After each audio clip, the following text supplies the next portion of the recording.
Zoe, People I don't have show who warned they you. are when the Stop boss coming is here, watching. madam. I They have show who nowhere they are else when to the crew go. is watching. Get In that out from moment, here now. I will the call richest security woman on you. in Leave silver here. rags just to find out the truth. Kingsley Global Towers stood like a Please, glass I need help. kingdom Leave, madam. in You do Manhattan. not belong here. The Please type move. of building where even the floors smelled like money. At exactly 6:40 a.m., a beggar woman arrived. She wore an old brown coat with torn sleeves, dirty shoes, and a scarf tied tightly around her hair. In her hand was a small plastic cup. Workers passed by, pretending she didn't exist. One young banker muttered, "Homeless people keep ruining the entrance." Another woman giggled. She probably thinks the CEO will marry her. But the beggar woman didn't beg loudly. She only walked closer to company gate as though she belonged there. At the gate stood Dean Whitman, head of security, tall, rude, and proud.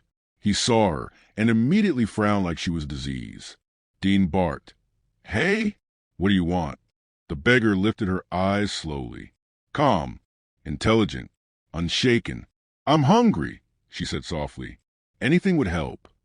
Dean scoffed. "You picked the wrong place. This is Kingsley Global, not a charity center." The beggar nodded gently. "I understand, sir. Just a little kindness." Dean snapped. "Kindness isn't in my job description." People nearby laughed quietly. The beggar didn't move. Dean stepped closer. "You're still standing here?" "I said leave." The beggar's voice remained calm. "A man's greatness is measured by how he treats the weak." Dean stared at her in disbelief, then laughed. "Weak? Lady, you're not weak. You're a nuisance."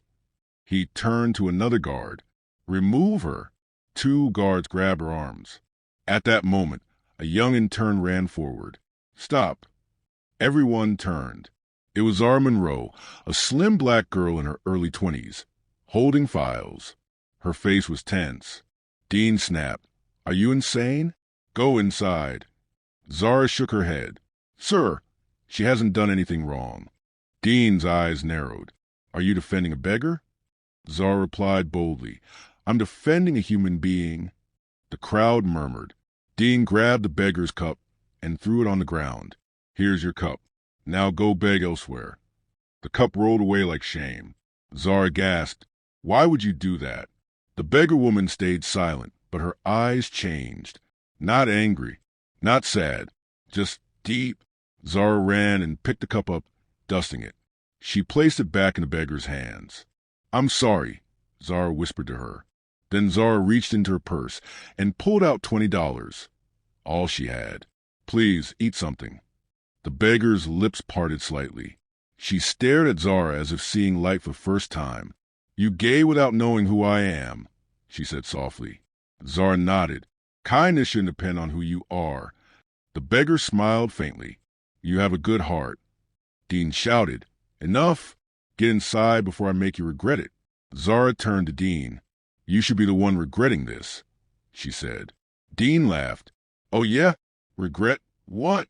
Kicking a beggar away.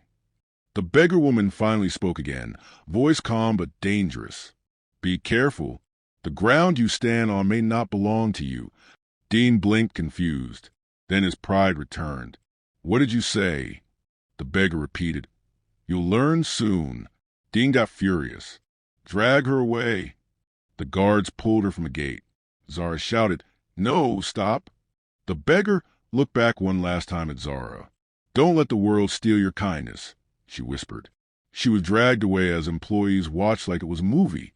But what none of them knew, the beggar woman had secretly planted a small recording device on the gate, and her disguise wasn't poverty. It was purpose. Scene shift, emergency announcement. Later that morning at 10 a.m., the company speakers blared. All staff to the main conference hall. Mandatory.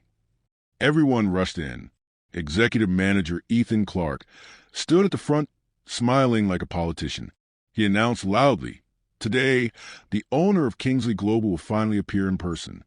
Gasps filled the room. Zara stood at the back, nervous. Then the doors opened, and in walked the same woman from the gate, except now she wore a flawless black designer suit, diamond earrings, and heels that echoed authority. Every mouth dropped open. Zara whispered, "No way." The woman stepped onto the stage and said calmly, My name is Arielle Kingsley. Silence. Then she smiled coldly. And this morning, I met the real you. The room was stiff with shock. Arielle stood tall like a queen who had returned from exile. Ethan rushed forward nervously. My lady, we didn't recognize you. What a surprise. Arielle raised one finger. Don't. Ethan froze. Arielle continued. I didn't come to be welcomed. I came to expose. She clicked a remote. A video began playing on a large screen. It showed the gate scene. Dean's ugly voice filled the hall. I don't care if you're dying, lady.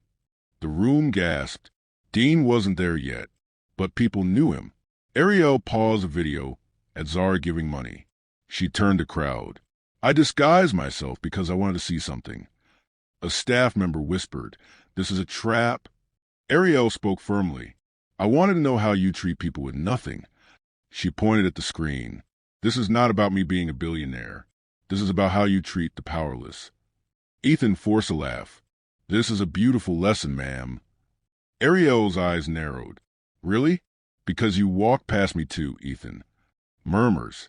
Ethan's smile tightened. I didn't notice. Arielle replied, You didn't notice because your eyes only respect suits. Then she ordered, Bring Dean Whitman. The doors opened.